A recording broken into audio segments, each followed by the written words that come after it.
So as you can see, I have the tank out of the vehicle right now, and I do have the new fuel pump right here, and I did get an extra harness from the junkyard so that I can pinch or probe the wires for the fuel tank sending unit. So 16, about 17 ohms at empty, and 164-ish ohms at full. So what I want to do is put this on the existing tank right here and see what it reads. And I read 39.1 ohms. So if I lift the tank up a little bit in the front, that number should go up as it raises the float. Then once it stabilizes, hope it's going to be around 39 ohms. I just want to make sure the new tank has approximately the same fuel rating. So we're reading 40.9 right there. Pretty doggone close. So I did tip it up all the way and back down, so all the fuel would go to the front of the unit here, because the sender's in the back, obviously. It's still sloshing around a little bit, and I'm seeing about 40 ohms. So we'll see what the new sender unit has to say. All we have to do is remove those bolts, pop the new one in, tighten it down, connect that cable, and we'll take another measurement. All right, let's see if this is going to cooperate. Got all the bolts out. Sometimes it's a game of various angles to get all this out.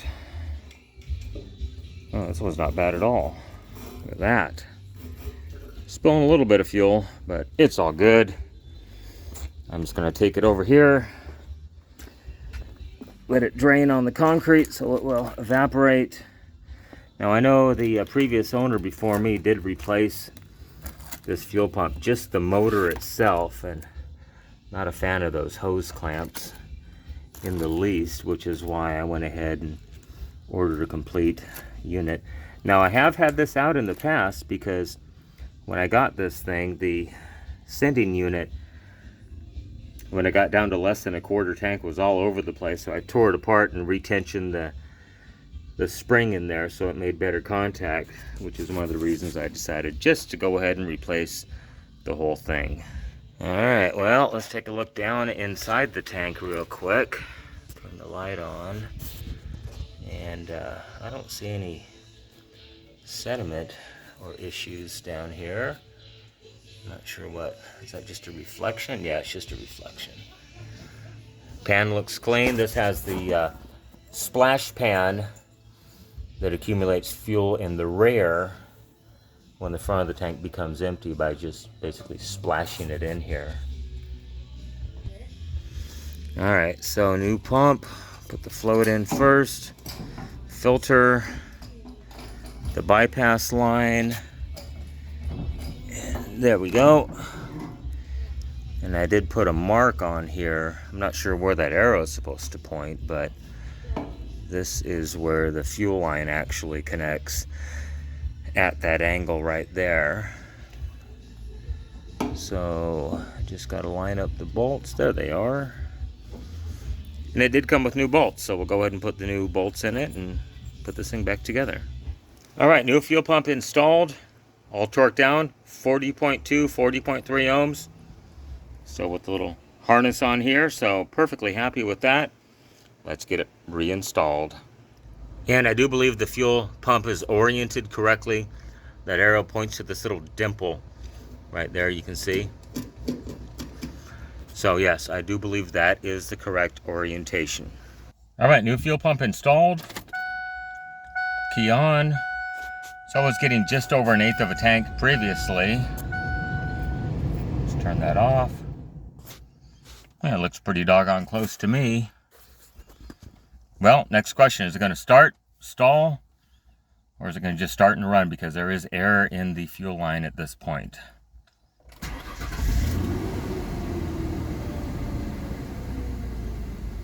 And it's going to start perfectly. All right. Well, let's change the fuel filter now. Well, old filter's out. Got a little hazardous spill going on right here. Make sure you have your spring lock disconnect tool, or fuel line disconnect tool as the case may be. And we're still doing a little bit of dripping. It lives up here in the frame rail just next to the transmission. Very easy to change. And we got the new fuel filter installed. Hopefully it's focusing, but you can see the flow is indicating this way right here. Back there. I'm not sure who the last ding dong was that changed this filter, but they broke the retaining clip on one side. It's not that hard to get off. Just lift up here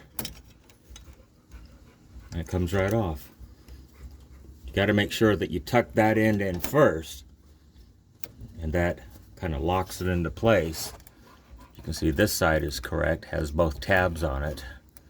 So I might run to the scrapyard and grab another one of these just for this side. They had it on backwards too. Unbelievable. Come on, people. Come on. Like, really right now? All right, this time I'm betting a little start stall because there's so much air in the system. I'm gonna prime it a couple times. Every time you turn the key on, the fuel pump runs for about 1 second.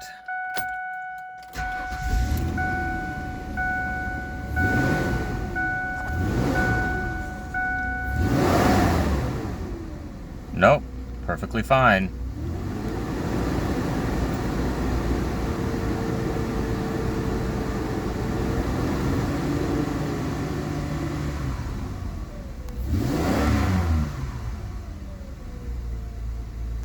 Okay, on to the brakes. So brakes are done, both front and rear. Went with the Raybestos ceramic brake pads, and I did add CRC disc brake quiet to both the piston and the caliper. You can see the red kind of oozing out right there.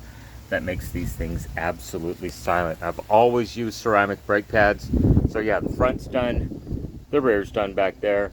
Just got to put the wheels back on it. All new hardware. They give you all nice stainless hardware. And I opted not to resurface the rotors. They're not warped in the least, but I did go ahead and take some 100 grit sandpaper and scuff them up so the new brake pads will actually have something to seat to. And this is something that hasn't happened since I've owned this vehicle. Look at that. New hood struts. Check this out. Lift it up. Oh, it just keeps going. It doesn't fall down. I can actually get rid of the conduit now that used to hold this thing up. It just went back here in between the cruise control servo, and it just kind of laid right here and always clanged around. You can see how much it's been rotating, banging around there. But yeah, ooh, they come up all on their own. That is so awesome.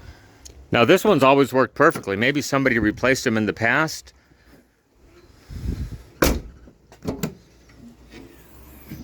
But now those work as well.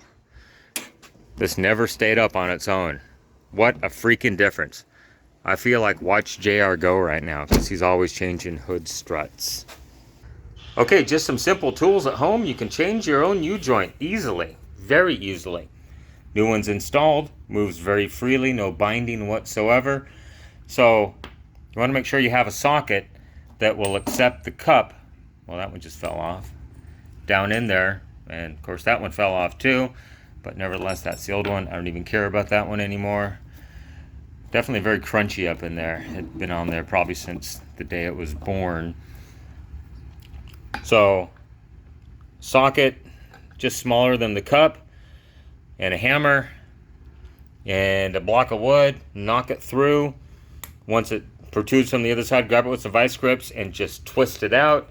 Repeat for the other side. You're gonna screw up the yoke a little bit, so a little file to deburr the marks you put in the yoke. Exactly the opposite for installation. Press the new one in.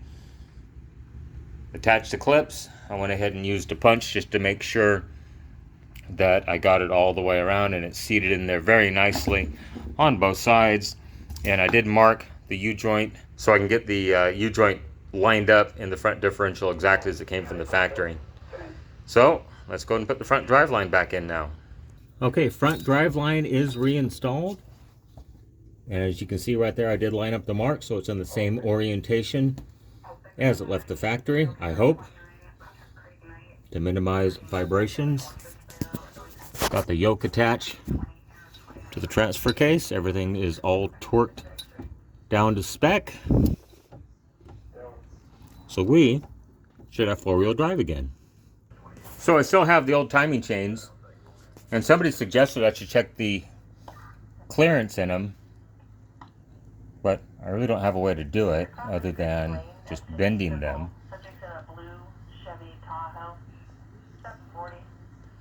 Not too terribly bad. These have a lot more play, obviously. Let me see how much I can deflect that one.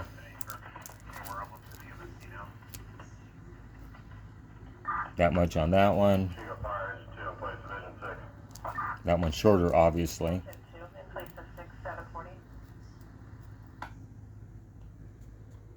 So yeah, there you go. Yeah, I know the workbench is a total mess right now, so I went ahead and replaced some capacitors in the cluster.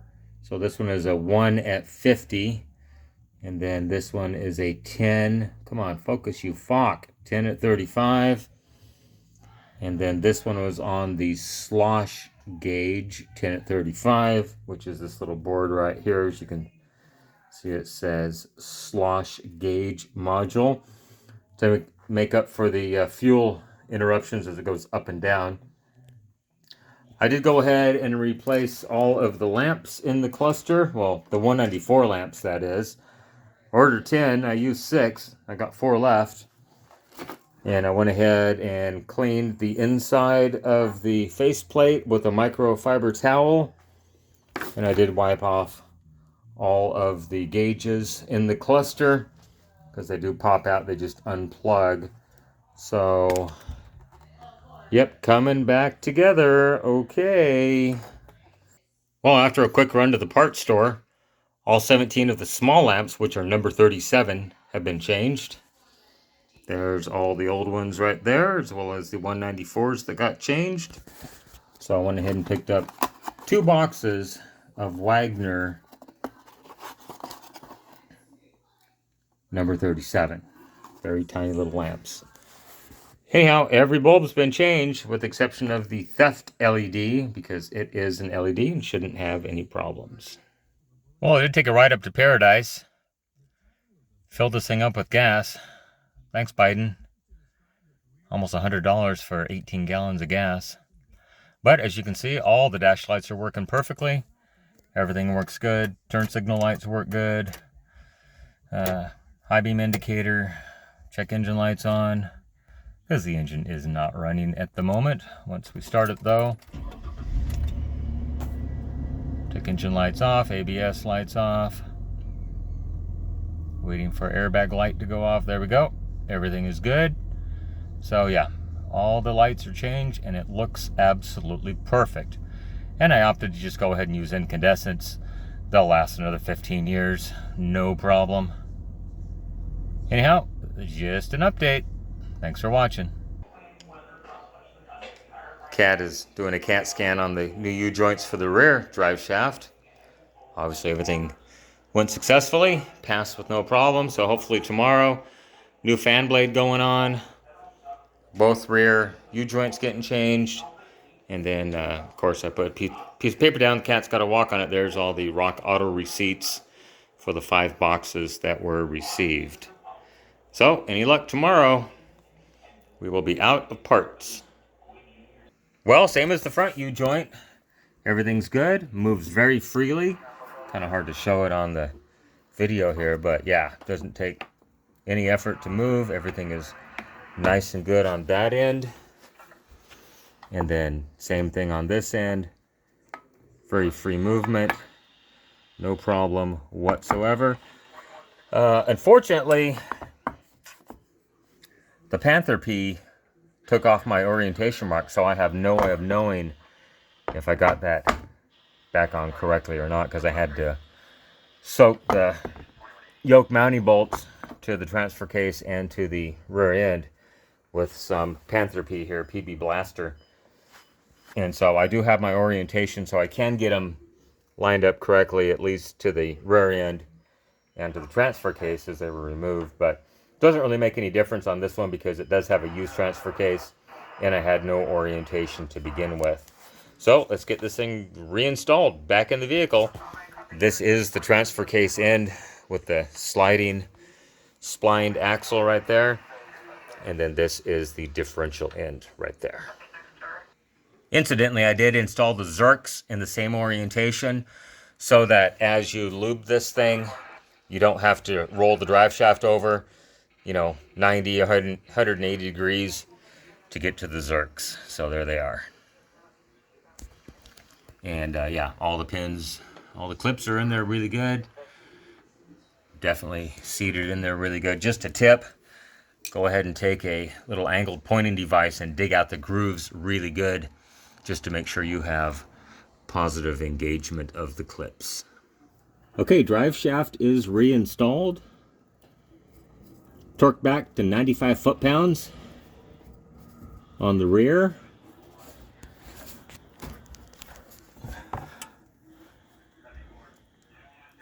And on the front up here, did maintain my alignment, although like I said, this is a used transfer case, so yeah. No alignment marks when I got it, but all the U-joints have been changed, including that one that you see way up there for the front drive shaft. So far, no engine leaks whatsoever, not even seepage coming down from the engine, but I think we are ready to go. I do plan some new tires on this thing, and I'm going to do a complete brake fluid exchange as well. All right, well, another update on the Mountaineer. Everyone have a great day. And I did get the old cracked fan blade out of here. I'm sure it's going to be fine, but better safe than sorry. I mean, this thing's got cracks at every junction, basically. And, yeah, it's got some age on it. See all the cracks down in there. Definitely time to get replaced. Replacement fan blade was, I think, 65 bucks from Rock Auto. Might as well take care of it now. Well, the new fan is installed, and happy to say, no cracks in the brand new one. The date code on this one, from the date they cast it, was 2011, so hopefully we'll be good for another 20 years before it starts to get cracked. Well, I guess I'm done for the moment. I'm out of parts. Put them all in. Everything's good. All the boxes have been broke down and recycled and ready to go.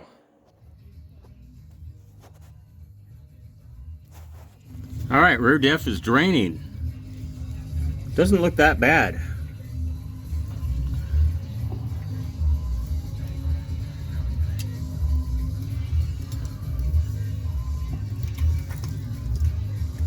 Yeah, definitely could be worse.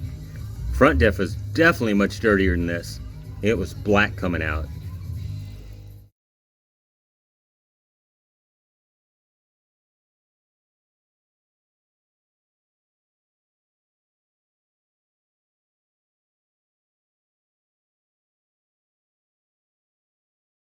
Master Pro full synthetic 75W140. Made in USA. Okay, rear diff ready to go, all cleaned up. Went ahead and added a little bit of steel brush to the case. Brake cleaned the whole thing. Looks absolutely spotless. Even washed off the ring and pinion. Make sure there's no crud on there from cleaning the RTV off of the gasket surface. Diff cover ready to go. Completely cleaned up, wire brush. And I added a small neodymium magnet right there to collect any shavings. That's on the lower portion because it does mount in this orientation right here. Anyhow, all cleaned up, brake cleaned both surfaces. Let's go ahead and add some ultra black to it now. All right, diff cover ready. Ultra black applied. Generous amount smeared around.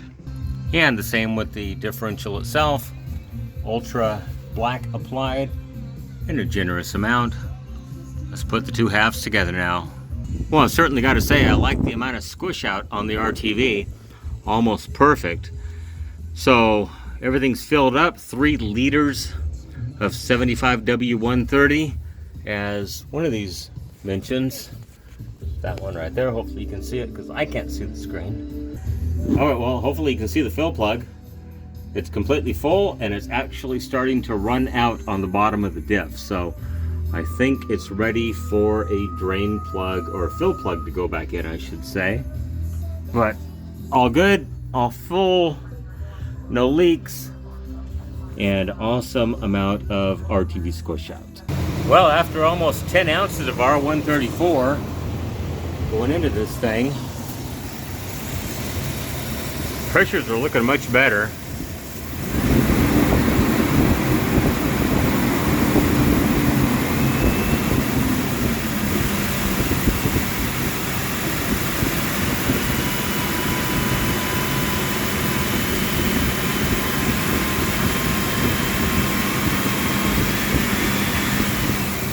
Getting almost 250 on the high side over here. Getting down into the 25 range on the low side, so definitely working. Let's go ahead and just put just a hair more in here. See how many ounces we got down here. 10.1, 10.2. Yeah, I think that's going to be good.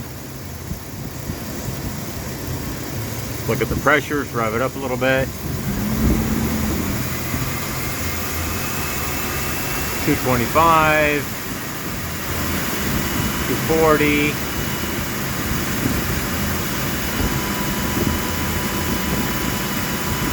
Low side about 24, high side just under 250. I'm good with that. Just cycled off. All right. AC is recharged. Might be kind of hard to hear, but I vacuumed out the brake fluid out of the reservoir. And so you can see it's actually going down a little bit right there. That's the sound you hear in the background, the shop vac. So I got the bleeder open here, and I have a shop vac set up. It's vacuuming out the brake fluid. Looking much better. There's the old brake fluid. I have a Hawaiian Punch separator bottle hooked up to my shop vac. So it's actually sucking the brake fluid out. So we got fresh fluid going in the lines right now.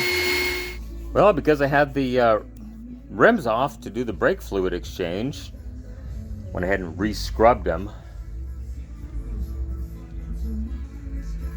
Because when I had the new tires installed, they had the wheel weights in a different position, and it was dirty, dirty, dirty underneath. So all center caps cleaned, ready to go.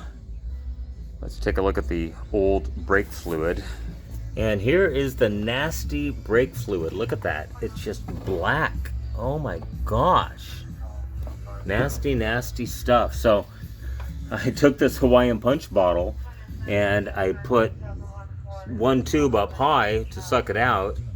Then the one tube down low actually is the vacuum tube, and I put it in the shop vac over here. So yeah, brake fluid extractor. So I got the fuel pump ready right here, and we're still doing a little bit of dripping. It lives up here in the... All right, brakes are done, both back and front. All new hardware. Lube the caliper slide pins and put CRC disc brake quiet on all the surfaces, including the piston. So just go and put this thing back down and we should be good. And